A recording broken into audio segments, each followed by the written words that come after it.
আজ সকালে চুল কাটার পরে বাসায় ফিরতেছি, হঠাৎ কোন হারামি যেন একটা ধাক্কা মারলো। সোজা গিয়ে একটা মেয়ের উপর পড়লাম। মেয়েটা বলল, এই যে চোখে দেখতে পারেন না? আমি বললাম, আপাতত আপনাকে ছাড়া কিছুই দেখতে পাচ্ছি না। মেয়েটা বলল, ফাজলামি করেন?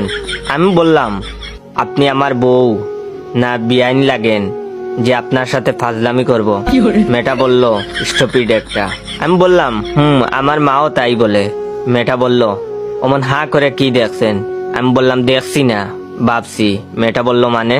আমি বললাম, ভাবছি যে আপনি যখন ছোট ছিলেন নিশ্চয়ই হাফ প্যান্ট পরতেন, তখন দেখতে অনেক সুন্দর লাগতো মনে হয়।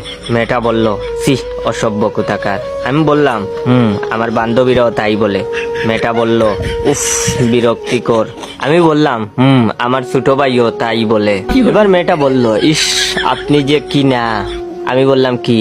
মেয়েটা বলল, হারামি একটা। আমি বললাম, আমার বন্ধুরাও তাই বলে। মেয়েটা বলল, উফ, ইডিয়েট একটা। আমি বললাম, আমার স্কুলের ম্যাডামও তাই বলে। মেয়েটা বলল, ফালতু। আমি বললাম, জানি তো, অনেকেই বলে। মেয়েটা বলল, আপনাকে এসব কথা যে বলি আপনার গায়ে লাগে না?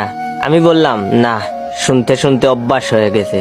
মেয়েটা বলল, ইস, আচ্ছা, আপনাকে মানুষ বলেনি এমন কোনো কথা আছে? আমি বললাম, হ্যাঁ, আছে তো। মেয়েটা বলল, কি সেটা? আমি বললাম, আমাকে আজ পর্যন্ত কেউ বলেনি যে তুমি খুব ভালো। এবার মেয়েটা বলল, ও আচ্ছা, তাহলে আমিই বলছি, ভাইয়া আপনি খুব ভালো।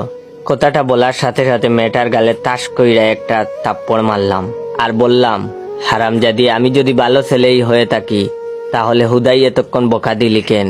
মেয়েটা আর কিছু বলল না, চুপচাপ বেক্কেলের মতো দাঁড়িয়ে বেহুশ হয়ে গেল। তখন আমি তার পার্সটা চেক করলাম। চেক করে দেখি অনেক টাকা। যেহেতু মেয়েটা আমাকে বাইয়া বলেছে, তাহলে ওর পার্সেও আমার হক আছে।